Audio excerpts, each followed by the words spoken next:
Hi, day 13 of the Montana Legislature. I'm going to talk about education today, and I have good news, bad news, good news, bad news. We'll start off on good news. The Education Committee unanimously passed a bill that strengthens the program that gives grants to teachers who are having a hard time paying off their student loans and are working in high needs areas. So small schools where it's hard to find teachers, or subject areas like math where it's hard to find teachers. It's a good program, and for the first time in a long time, it received some bipartisan support.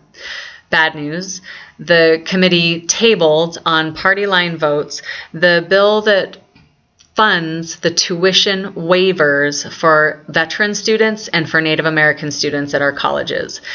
The state mandates that these tuition waivers exist, and so to cover the cost to the schools then spread that out to all of the paying students.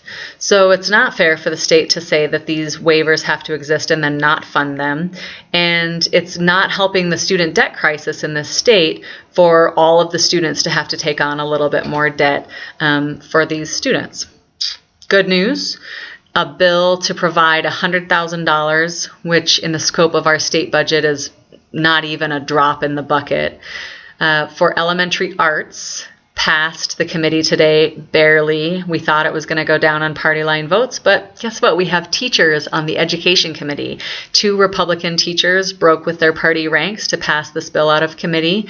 One Republican teacher shared a beautiful story about knowing that her music class was keeping a kid in school, and that we shared that she really feels we need to fund music and arts in elementary schools. So that's going to go to the House floor. It's probably going to die there, but it was very fun to get to pass it out of committee and see folks on both sides of the aisle stand up for arts and music education. Okay, bad news.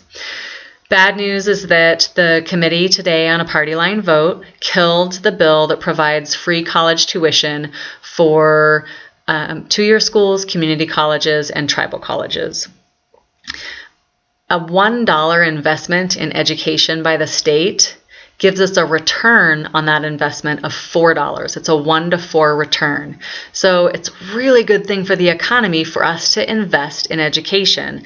Folks just don't seem to understand the budget.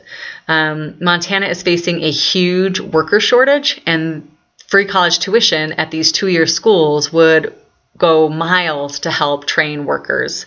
You can get a 0% car loan, but you can't get a 0% student loan. You can refinance a home loan, but you can't refinance student loans.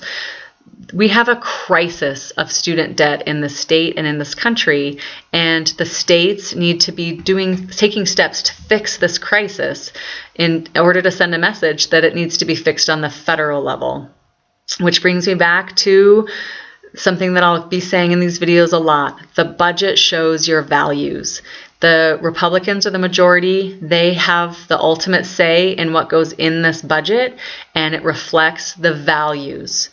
So right now, as it stands, the budget will have no funding for the Law Enforcement Academy, and the budget will have no funding for veteran students or Native American students wanting to go to college, and the budget will have no funding for training workers in these 2-year schools, community colleges, and tribal schools. That's a pretty clear message on the values that are reflected in the budget, but it's their rodeo. They're in charge. Have a great night.